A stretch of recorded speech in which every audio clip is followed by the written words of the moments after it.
அனைத்திந்திய அண்ணா திராவிட முன்னேற்றக் கழகத்தின் புரட்சித் தலைவர் எம்ஜிஆர் அவர்களை வணங்கி, இதய தெய்வம் புரட்சித் தலைவி அம்மாவை வணங்கி, அண்ணன் கழக பொதுச் செயலாளர், முன்னாள் சிஎம், வரப்போகும் சிஎம் அண்ணன் எடப்பாடியார் அவர்கள் வழியில் ஆணைக்கு இணங்க அண்ணன் பாக்குமார் மாவட்ட தலைவர் அவருக்கும் அவர் வழியிலும் அண்ணன் பொறுப்பாளர் முன்னாள் அமைச்சர் அண்ணன் என்ஆர் சிவபதி அண்ணன் அவர்கள் மிக அருமையாக என்னை வழிநடத்தி கொண்டிருந்தார்கள்.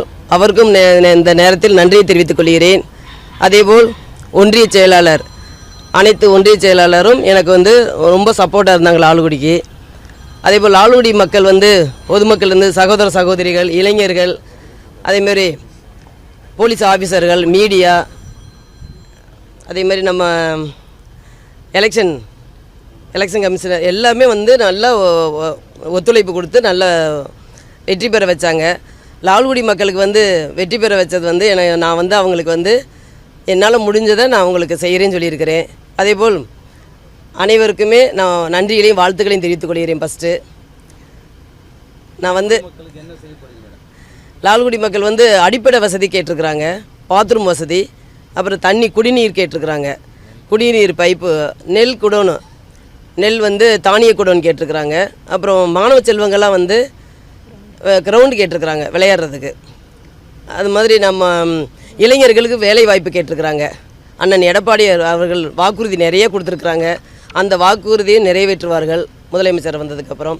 அதேபோல் நாங்களும் அந்த லால்குடி மக்களுக்கு நம்பர் 1 தொகுதியாக நாங்கள் செய்து கொடுப்போம் என்று நான் கூறிக்கொள்கிறேன். டிமோரோஸ் மார்ட்டின் அது என்னை வெற்றி பெற செய்திருக்காங்க. அவர்களுக்கு அனைத்து பொதுமக்கள், உறவினர்கள், என்னுடைய லால்குடி சொந்தங்கள் தான் சொல்லலாம். அந்த மாதிரி நல்ல வேலை செஞ்சாங்க. ஒன்றிய செயலாளர் சூப்பர் நடேசனாக இருக்கட்டும், அதே போல் சிவகுமார் அண்ணன், பொன்னிசேகர், அதே மாதிரி நம்ம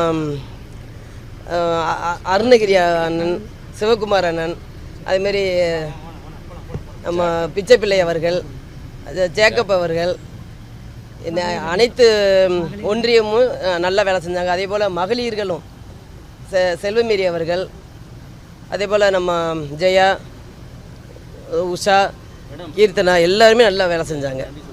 உங்கள் குடும்பத்திலிருந்து 3 பேர் சட்டமன்ற உறுப்பினராக இப்போ வந்திருக்கிறீங்க. குறிப்பாக தமிழகத்தில் நீங்கள் உட்பட 2 பேரும், புதுச்சேரியில் ஒருத்தவரும். இந்த கிரிட்டிக்கை பாசிட்டிவாக பார்க்குறீங்களா, நெகட்டிவாக பார்க்குறீங்களா? ஒரே குடும்பத்தில் 3 எம்எல்ஏ இல்லை, பாசிட்டிவாக தான் பார்க்குறேன். எப்படி இருக்குது அந்த ஃபீல்? ஏன்னா 3 கட்சி இல்லை, இது மிரக்கல் தான் சொல்லலாம்.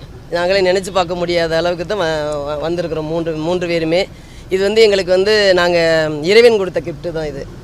தமிழக வெற்றி கழகம் தமிழகத்தில் 108 இடங்களில் வெற்றி பெற்றிருக்கு, ஆட்சி அமைக்கிறதுக்கான முயற்சியில் இருக்கு.